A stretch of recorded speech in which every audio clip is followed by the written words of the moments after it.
পরিশ্রম এবং প্রচেষ্টার কারণে এবং আমাদের সিভিল সার্জন। ব্রাহ্মণবাড়িয়া জেলায় ২০০৪ সালে নিয়োগপ্রাপ্ত স্বাস্থ্য সহকারীদের ২০ বছর পূর্তি উপলক্ষে পুনর্মিলনী অনুষ্ঠিত হয়েছে।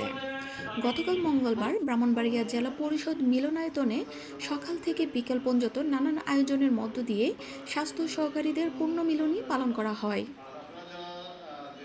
এদিকে সকাল ৯টায় স্বাস্থ্য সহকারীদের একটি র্যালি বের হয়ে ব্রাহ্মণবাড়িয়া শহরের প্রধান প্রধান সড়ক প্রদক্ষিণ করে ব্রাহ্মণবাড়িয়া জেলা পরিষদের কার্যালয়ের সামনে এসে শেষ হয়। এক পর্যায়ে অনুষ্ঠানটির প্রথম অধিবেশনে স্বাস্থ্য সহকারীদের পরিচিতি পর্ব, অনুভূতি বক্তব্য ও নানান গঠনমূলক বিষয়ে এক আলোচনা সভা অনুষ্ঠিত হয়। আলোচনা সভায় প্রধান বক্তা হিসাবে উপস্থিত ছিলেন Bangladesh health assistant association Chattogram বিভাগের সভাপতি Mohammad Fazlul Haque Chowdhury.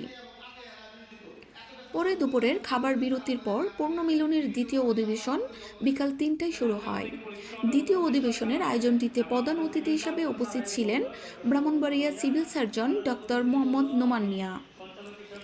Health assistant association Brahmanbaria জেলা শাখার সভাপতি আসাদুল ইসলামের সভাপতিত্বে বিশেষ অতিথি হিসেবে উপস্থিত ছিলেন ডক্টরস অ্যাসোসিয়েশন অব বাংলাদেশ এর জেলা শাখার সভাপতি ডাক্তার মোহাম্মদ মকবুল হোসেন, যুগ্ম সাধারণ সম্পাদক ডাক্তার মোহাম্মদ আক্তার হোসেন, সরাইল উপজেলা স্বাস্থ্য ও পরিবার পরিকল্পনা কর্মকর্তা ডাক্তার মোহাম্মদ নিজামুদ্দিন, সদর উপজেলার ডাক্তার মোহাম্মদ মুস্তাফিজুর রহমান, বিজয়নগর উপজেলার ডাক্তার মোহাম্মদ সুমন ভূঁইয়া, আশুগঞ্জ উপজেলার ডাক্তার হাবিবুর রহমান, ব্রাহ্মণবাড়িয়ার স্বাস্থ্য পরিদর্শক সমিতির সভাপতি মোহাম্মদ মুশাররফ হোসেন, সাধারণ সম্পাদক মোহাম্মদ মনির হোসেন।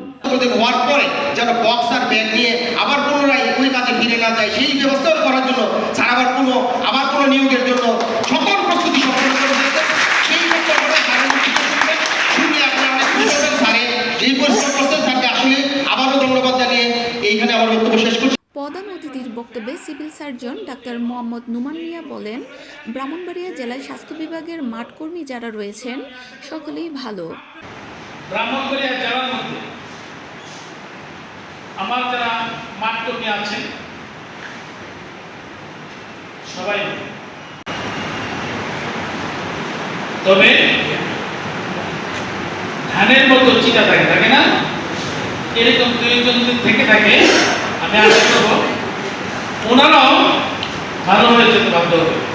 আমি জানি এখানে যারা আছে বেশিরভাগ কর্মী হচ্ছে খুব অ্যাক্টিভ এবং খুব সকালে তারা আউটরিচ কেন্দ্রে উপস্থিত হয় বা বিভিন্ন ক্ষেত্রে তারা কি আন্তঃযোগাযোগ এগুলি করে।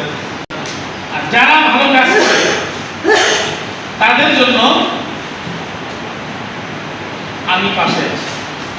এছাড়া অন্যদের মধ্যে বক্তব্য রাখেন স্বাস্থ্য সহকারী রাকিব আহমেদ খান, তাসলিমা খন্দকার, আলী আকরাম খন্দকার, জসিমউদ্দিন প্রমুখ।